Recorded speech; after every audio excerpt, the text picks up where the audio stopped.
Alright, so the time now comes where you ask the question, hey Avi, how do I add multiple graphs? So you taught me how to create one graph, that's fantastic.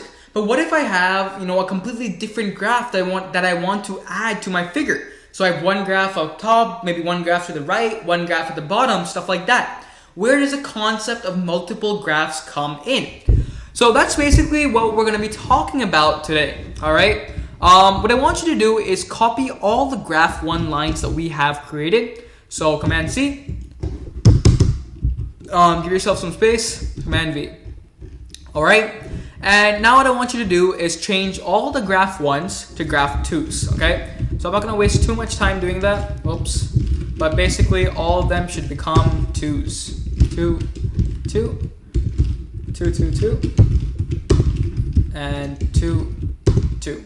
Okay, and one more, sorry about that, 2.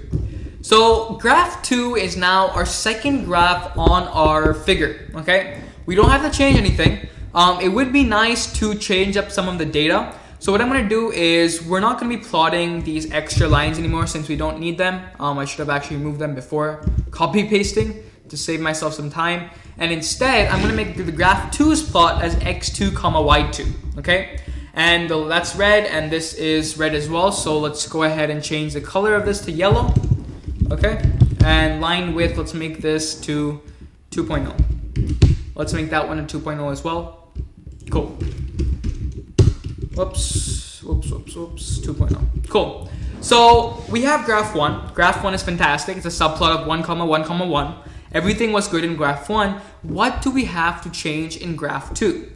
Actually, nothing much, alright? So it's not too complicated. Basically, if you're creating a completely different graph, you'd maybe change the X, Y labels, the title, give it some different colors. However, since we're just showing how to create another graph on the same figure, we only have to change this first line.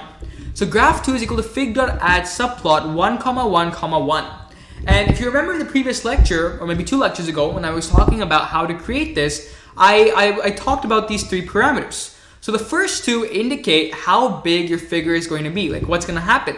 Is it going to be a 2 by 1, a 2 by 2? Is how many graphs are there going to be? So I remember how I said that you always have to specify that early on. Right now it's 1, 1, and that means that you're only going to be creating one graph.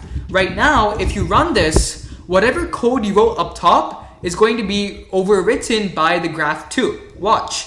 So my Python launcher is appeared. And take a look, we have this and we have this. Yeah, that's not great, we wanted 2 graphs. So how to add 2 graphs? The simplest way is basically change this to 2 by 1. And what 2 by 1 does is it creates 2 graphs, one above the other, or one underneath the other, okay? So it's gonna be one graph up top, one graph at the bottom, and then remember what the third parameter was. The third parameter says, which graph are we talking about? Is this the first graph, the second graph, the third graph? Since the top one is already our first graph, we need to change this parameter to be our second graph. So it's 2, 1, 2, whereas the top one is 2, 1, 1. Okay? So save this F5, and now if you take a look, let's see. Cool. So we now have 2 nice looking graphs. We have random graph over here, and we have random graph over here. And they both show different data. They're nicely arranged, stuff like that. So in this lecture, we basically learned how to add 2 graphs together in a figure. So I know what you're thinking. What happens if there are 3 graphs? Right now, with the dimensions we have, there's 2 by 1, that equals 2. 2 into 1 is 2. But the next one you can make is 2 into 2, which is 4. So what happens when you only need 3 graphs? Well, I'll talk about that issue in the next lecture. Right now, I just wanted to show you how to create multiple graphs in one figure.